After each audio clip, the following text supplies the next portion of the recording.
একটা মুৰগিতে খৰচ 130 বা 35 টাকা এনেকুৱা হয়। যি 1 কেজি ওপৰতে হ'ব। আসসালামু আলাইকুম দাদা। ওয়ালাইকুম আসসালাম। দেশ বা দেশৰ বাহিৰত যোনে যিটো স্থানৰ পৰা মোৰ ভিডিঅ'টো চাই আছে আপোনাক মোৰ চেনেলৰ পৰা অসংখ্য ধন্যবাদ জনাইছোঁ। বন্ধুসকল, আজি মই উপস্থিত আছোঁ নগাঁও জিলাৰ ধিং সমষ্টিৰ ধুপুগুৰি গাঁৱত। এই গাঁৱত শিক্ষিত ব্যক্তি এজনে নিজৰ ঘৰত ধুনীয়াকৈ সোণালী কুকুৰা এটা ফাৰ্ম গঢ়ি তুলিছে। আজি তেখেতৰ মুখৰ পৰা 2-4 কথা তেখেতৰ ফাৰ্মৰ বিষয়ে জানিবলৈ চেষ্টা কৰিম। তো যদি আপুনি এটা সোণালী কুকুৰা ফাৰ্ম কৰিব বুলি ভাবি আছে বা আপুনি কৰি আছে, বহুত বস্তু আপুনি জানিব খোজে, তেনেহ'লে মোৰ যিটো ভিডিঅ' এই ভিডিঅ' প্ৰথম অৱস্থাৰ পৰা শেষলৈ অলপ চাই থাকক।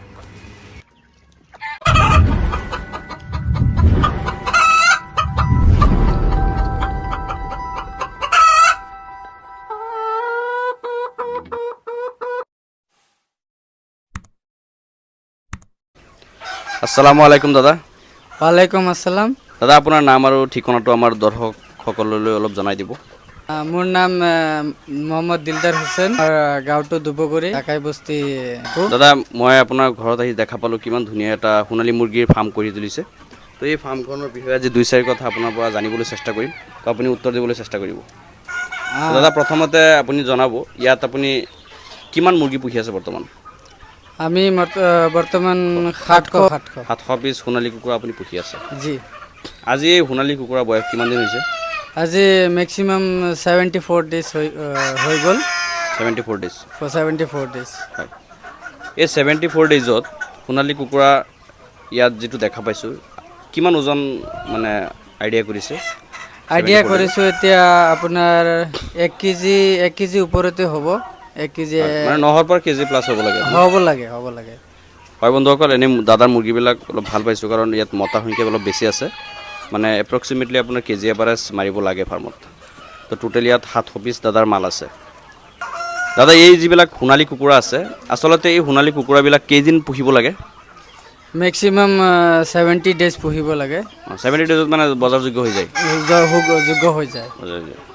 দাদা, এই সোণালী কুকুৰা যদি 70 দিন পোহা হয়, তো এটা মুৰ্গীত আপোনাৰ কিমান খৰচ হোৱা দেখা যায় আপোনাৰ আইডিয়াত? এটা মুৰ্গীত খৰচ 130 বা 35 টাকা এনেকুৱা হয়। 130, 35, 40 ভিতৰত। 130 বা 35 টাকা এনেকুৱা হয়। হয় বন্ধুসকল, মই বহুতো সোণালী কুকুৰাৰ ফাৰ্মত ইণ্টাৰভিউ লৈছোঁ, লগতে মোৰো এটা সোণালী কুকুৰাৰ ছেট আছে। তো আমি গম পাওঁ মানে 130ৰ পৰা 150 টকামান এটা খৰচ আহে 60 পৰা 75 দিনৰ ভিতৰত এটা সোণালী কুকুৰাত। তো আজিৰ ডেটত এই সোণালী কুকুৰা যদি আপুনি বিক্ৰী কৰে, আপোনাৰ কিমান টকা কেজিকৈ বিক্ৰী কৰিব পাৰিব?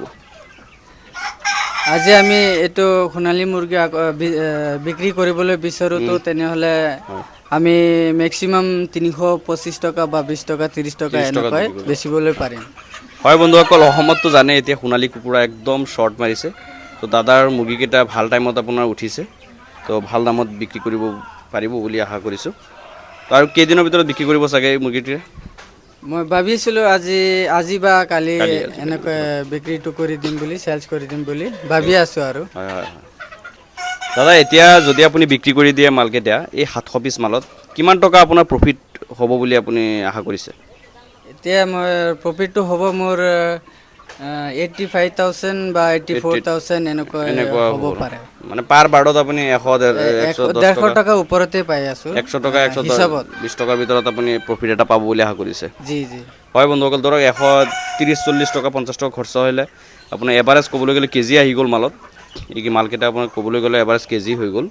তো এই মালকেইটা যদি তেখেতে বিক্ৰী কৰে 330 টকা 25 টকা 20 টকাকৈ, তেনেহ'লে 110 টকা 20 টকা 100 টকা এটা থাকিব প্ৰফিট। দাদা, আপুনি যিটো ফাৰ্ম কৰি আছে, এই ফাৰ্মটো প্ৰথম নে আগতে আপুনি ফাৰ্ম কৰিছে? নহয়, মই আগতে কৰি আছিলোঁ। আগতে কিমান লৈ কৰিছিলে আপুনি? আগতে অকণমান কম কৰিছিলোঁ, 300 পিছ আনিছিলোঁ। 300 পিছ আনাৰ পৰা তাত প্ৰফিট কেনেকুৱা আহিছে? প্ৰফিট আহিছে মেক্সিমাম 35,000 এনেকৈ আহিল, 35-40 এনেকৈ আহিলে।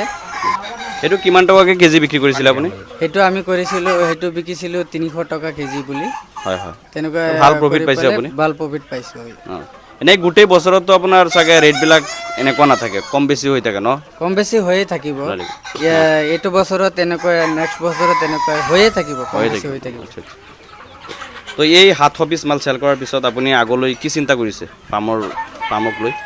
এইটো 700 পিচ বিকি পেলাই আগত নেক্সট টাইম যে আমি ফাৰ্মটো অকণমান বেছিকৈ বনাবলৈ চেষ্টা কৰি আছোঁ যে ফাৰ্মটো আৰু ডাঙৰকৈ বঢ়াবৰ কাৰণে কিমান লৈ কৰিব মেক্সিমাম 2000 কৰিম বা 2000 বা 25 এনেকুৱা কৰিম বুলি ভাবি আছোঁ আৰু অকলে কৰিবনে আপুনি পাৰ্টনাৰশ্বিপ লৈ কৰিম অকলেতো নোৱাৰিম চাগে পাৰ্টনাৰশ্বিপ লৈ পেলাই কৰিব লাগিব হয় হয় বহুত ধুনীয়া দাদা এতিয়া অসমত আপোনাৰ চাই আছোঁ বহুত শিক্ষিত নিবনুৱা আছে কাম কৰিবলৈ কোনো বিজনেছ কৰিবলৈ কোনো জেগা নাই কোনো বস্তু পোৱা নাই তো তেওঁলোকৰ বিষয়ে আপুনি কি কয় নহয় তেওঁলোকে যদি পঢ়া শুনা কৰি পেলাই সিহঁতে কাম ধান্দা একো নাপায় বা চাকৰি বাকৰি একো নাপায় সিহঁতে যদি এনেকৈ আমাৰ নিচিনা সোণালী মুৰ্গী ফাৰ্মবিলাক কৰে তেনে সিহঁতে বহুতকেইটা কিবা এটা প্ৰফিট পাব নিশ্চয় পাব হয় হয় হয় যদি আপুনি বেকাৰ আছে আপুনি কোনো ধৰণৰ বিজনেছ পোৱা নাই তেনেহ'লে আপুনি আমাৰ লগত যোগ হৈ এইবিলাক বিজনেছত আহিব পাৰে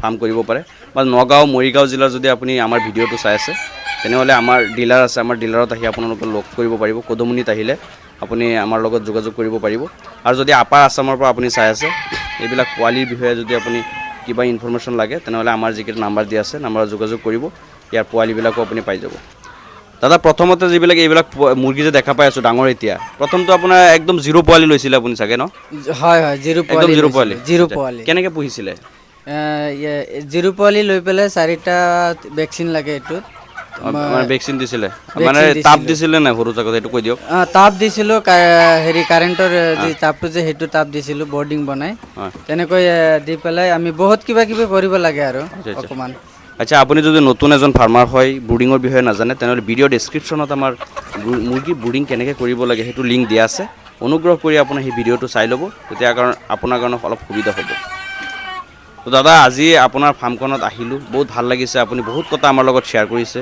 অসমৰ নিবনুৱা বাই বন্ধুসকলৰ বাবে 2-4 কথা আপুনি কৈছে সেইকাৰণে আপোনাক অসংখ্য ধন্যবাদ জনাইছোঁ তো আজি আপোনাৰ ফাৰ্মৰ পৰা মই এইখিনিতে বিদায় লৈছোঁ মই দোৱা কৰোঁ যাতে আপোনাৰ ফাৰ্মখন আৰু আগলৈ যাওক আৰু আপুনি বহুত ডাঙৰ ফাৰ্ম কৰে তো এইখিনিতে দাদা আপোনাৰ ফাৰ্মৰ পৰা বিদায় লৈছোঁ বন্ধুসকল আপুনি যদি মীন পালন পশুপালন এইবিলাক কাম কৰি আছে বা এইবিলাক কাম কৰিম বুলি যদি ভাবি আছে তেনেহ'লে অসমৰ কৃষি কথা নামৰ চেনেলটো ছাবস্ক্ৰাইব কৰি নিজৰ কৰি লওক বন্ধুসকল মোৰ ভিডিঅ'টো প্ৰথম অৱস্থাৰ পৰা শেষলৈ চোৱাৰ বাবে অসংখ্য ধন্যবাদ জনাইছোঁ